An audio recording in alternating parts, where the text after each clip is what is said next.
Ассалаумағалейкум, тарихты сүйген адам каналының көрермендері. Бүгін сіздерге кешегі айтқан қазарлар жайлы айтатын боламыз. Сонымен біз өткенде қазарлар мен арабтардың соғысына келгенбіз. Қазарлар деревентке жақындағанда арабтар оларды қаланың солтүстігінен қарсы алды. Арабтар мен олардың одақтастарының күні бойы қазарларды шабуылдан тойтарды. Бір сатқын арабтарға қазар қағаны отырған қосты көрсетіп беріп оған шабуыл жасалып жаралған қаған әрең қашып құтылды. Маслам Дербентті қазарлардан тартып алған соң Сирия сапары аттанады. Мұны естіген қазарлар солтүстік Дағыстанда өз қалаларына келеді. Қазарлардың түпкілікті жеңу үшін Мир пен Қалифпен ақылдасып жорыққа дайындалады. Ол айлаға көшіп қазарлармен бірігіп алаңдарға қарсы соғысқысы келетін елші арқылы жеткізеді. Оған сенген қаған арабтарға елші жібереді. Мир пен елшіні тұтқындап Кавказ өңіріне князьдермен бірігіп қазарларға Дариял мен Дербент арқылы екі бағытқа шабуыл бастамақ болады. Келіседі. Екі әскер тобы семендерге жоғалғандығы болады. Бұл жорық туралы қазарларға күдік туғызбау үшін арабтар өз елшісін жібереді де елші қағанға Жеттау дегенде қағандықтың аумағына еніп үлгерді. Мұны естіген қаған кеңесшілермен ақылдасып елдің сол жағалауы арқылы Оралға қашады. Ол өз бағын Еділ өзені бойындағы тайпалардан қосымша әскер жасақтайтынды Мир пен қаланы қарсылық салған соң қалған артынан елдің оң жағалауымен жылжиды. Ол ең алдымен 20-дай әскермен ең аң аулап жүрген Қазар Тарханды қолға түсіріп аттан бүкіл қазарларды талқандайды. Арабтардың Дағыстанның таулы аймақтарындағы тайпаларды бағындырған соң күшейіп солтүстік Кавказ өңіріне келеді. Ал солтүстік Дағыстан қазарлар иелігіне қала береді. Арабтармен болған 30 жылдық соғыс қазарларға жеңіл тиген жоқ. Арабтар толассыз шабуылдардан тоқтатпады. Қазар қалың малынан айырылды. Жерін тастап солтүстікке үдере көшуге тура келді. 13 ғасырларда қазарлар кеткен соң елшілікпен айналысқан отырықшылдық әсіресе Кавказ бен Қырымның таулы аймақтарында тез қарқынмен жүреді. Ол кезде шығыстан қазарларға қауіп төне қойған жоқ. Аббас қалипа негізін салушы Абу Жафар аль-Мусур қазарлардың бас көтеруіне қауіптенді. 752 жыл және 753 жылы Арменияның билеушісі болып сайланған Язид ибн Уасид әс-Сәламу қазарлардан қорыққаны соншалық қалиптың атауы бойынша қазір ханшайымнан әйелдікке алып қағанмен одақ құруды жөн санайды. Ол қағанның қызын сұратып елшілікке жібереді. Қаған оның келісіп қызыл күтетінін қорғайтын адамдардың және тағы басқа керек жарақтармен қосаттандырады. Қазір ханшайымын Берида қаласына келіп Язидке елші аттандырып, одан ислам мен Құранды үйрететін адамдар жіберуін өтінеді. Мұсылмандықты қабылдаған соң ол қанжар мен қылышын тастап Язидпен бағытты өмірін бастайды. Ол Язидпен 2 жыл 4 айға бірге тұрғаннан кейін 2 баламен қайтыс болады. Араб деректерінде Язид оған қатты қайғырған деседі. Осы оқиғалардан кейін 2 жыл өткенде 764 жылы қазарлар Кавказ өңіріне жорықтардан қайта бастайды. Астрахан басшылық еткен қазарлар Армениядағы мұсылмандарды талқандап, Қалип Мансур жіберген әскерлерді жеңеді. Қазар қолбасшылар Астраханнан шыққан тегі туралы әртүрлі деректер бар. Ол Қазар мемлекетінің елге ықпалы жағынан қағаннан кейінгі екінші адам болған. 12-13 ғасырлардың соңында арабтар мен қазарлар ірі шайқасы өтеді. 791 жылы Әзірбайжанның, Арменияның, Медияның Каспий аймағынан кейіннен Хорасанды билеуші болған Қалип Харин Рашидтің 786-809 жылы інісі Әл-Фадл ибн Ахия ибн Халид Әл-Барахмайти Кавказ өңіріне жетіп, қазарлардың қамалы хам зиянға келіп Деревентке бағыт алады. Деревент тұрғындары арабтардың тас талқанын жетіп жеңеді. Қолбасшының өзі әрең қашып құтылады. Соғыстан жеңілген Әл-Бадл ибн Ахия ибн Халид Әбрахми Хазар қағанның қызына үйленіп жағдайын түзегісі келеді. 798 және 799 жылдары қазір қағаны өзінің қызы Субутты немесе Субатты Кавказға жібереді, бірақ қызы Верда қаласына жетпей қаза ұшырайды. Ызаға булыққан қаған үлкен әскермен Кавказ өңіріне жорыққа шығып, жолда кездескен мұсылмандардың бірін қалдырмай өлтіреді. Арабтар Кавказ өңірі үшін соғыста қазар тарапынан үнемі қарсылыққа ұшырап отырады, ал қазарлардың әскери күші Византия үшін тиімді еді. Олар қазарлардың арқасында арабтардың жорығын тежеуді, керек кезінде арабтарға соққыда берді. Қазарлардың ұстаған діні де олардың тарихы сияқты қызықты. Қазар мемлекеті Византиямен де арабтармен де бірте-бірте одақтасып бірде соғысып отырды. Аталған екі мемлекеттер қазарлар мен туыстық қатынас арқылы да, дін арқылы да жақындасуды көздеді, бірақ олардың еш нәтижеге шығара алмады.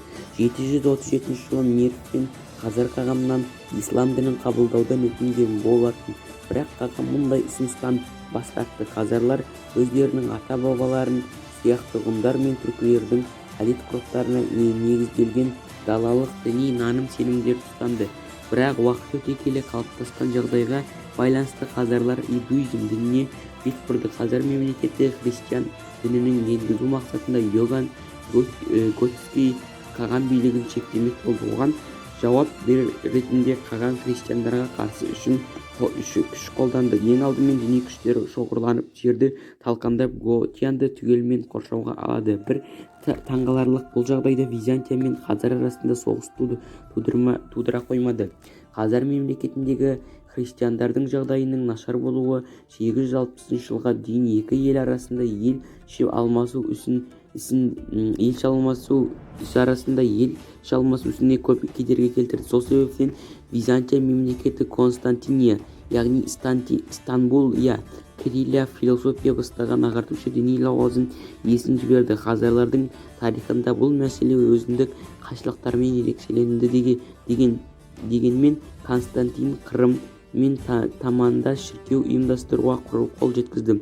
10 ғасырлардың басында Қазар қағандығында азамат соғысы басталды. Обади патшаның тұсында жүргізілген реформалар мен діни өзгерістер Қазар халқының наразылығын тудырмай қоймады. Жалпы алғанда бұл соғыс билікке таласудан шықты, яғни Қазар бектері мен Тарқанды билікке араласпақшы болады. Тарқандардың бірі билікті қағанның тарапынан алып, оның билігін шектей бастайды. Қазар қағанның көбі қырғын кезінде мемлекеттік шетінен Днепрге қашып барып қоныстанады. Қазарларға көшпелі оғыздар, священиктер келіп қосылып, нәтижесінде елдегі қазарлардың саны азайып кетті. Көтеріліс туралы, оның болған мерзімі туралы нақты мәліметтер болмағанымен, Сарыкөл маңында жиі налған көтерілісшілер Византиямен достық қарым-қатынас жасағаны туралы деректер бар, бірақ бұл көтеріліс аяусыз жаншылған еді. Мангиялардың, әсіресе священиктердің басып кіруі Қазар мемлекетінің саяси тұрақтылығына өзгерістер әкелді.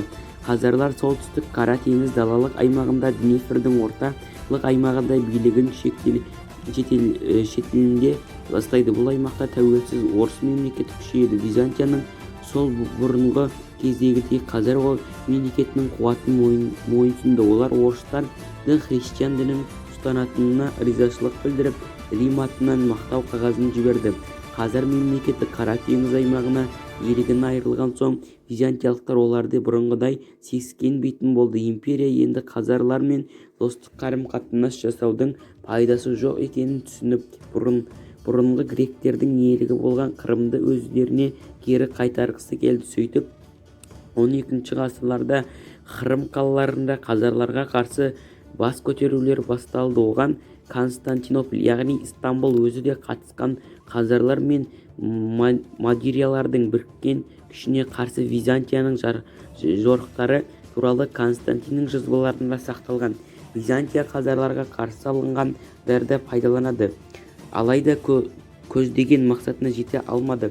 Қазарлардың билеушісі Ағрофон алаңдарға қарсы түрік оғыз тайпалармен бірлесіп шайқасып, оларды талқандап басшылардың тұтқындады. Бірақ Айрон өз мақсатты саясатты екендігін танытып, алаңдардың басшысын тұтқыннан босатып, одақ құруға шақырды. Өзінің ұлы Иосифке Алан патшасының қызын алып берді. Иосиф патшаның билігіне кезінде хазарлар Византиямен бірге Шығыс Еуропадағы мықты мемлекет Орыспен де қақтығысып үлгерді.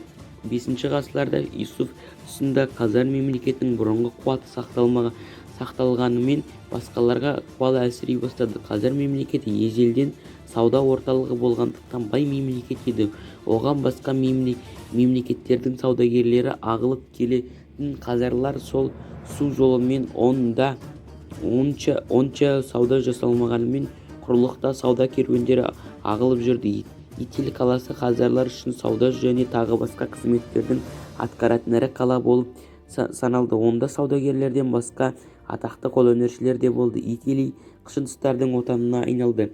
20 ғасырлардың ортасында мұсылмандар тарапынан төнген қауіп сейілді. Енді шабуылға византиялықтар шыға бастады. 944 жылы олар Низип пен Эдиссаны, 961 жылы Критиді, ал 965 жылы Сицилияны басып алды. Осы кезде хазарлардың жаңадан пайда болған жауы орыс мемлекеті күшейе түсті. Хазар мемлекеті ешкімнен көмек сұрай алмайтын дәрежеге жетті. 965 жылы орыстар хазар мемлекетінің күші соққы берді. Олар Хазаранты, Итликті, Семиритті тонап қалған, қырып жойып, Рум мен Андалусияға келді. Итиль тұрғыны қашып барып Сия Кукия мыңшылдық жасырынды. Орыс патшасы Святослав Азов теңізіне жорыққа шығып, жолда алаңдарды талқандады. Иудейлік хазар мемлекетінің ең кіші жауы Кип ұрысы болды. Олардың шапқыншылығы нәтижесінде хазарлардың толық талқандалып, халық тарих сахнасынан жойылып кетті. Бірақ мемлекет талқандалғанымен халық сақталды. Ал хазарлардың жойылуының себебі олар хазар мемлекетінде болып өмір сүріп тұрған кезінің өзінде басқа тайпаларға үнемі қосылып кетіп отырды. Хазар мемлекеті халқының көпшілігіне Оғыз, Ғұн, Алан және тағы басқа көшпелі тайпалар құрған болатын.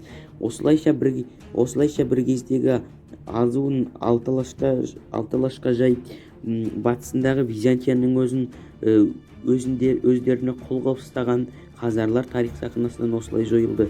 Достар, видео ұнап жатса, ендігі келетін видеоларды күтіп, әлеуметтік желілерге таратып, лайктарыңызды бассаңыздар, алда талай қызықты видеолар шығаратын болам. Аман есен болыңдар.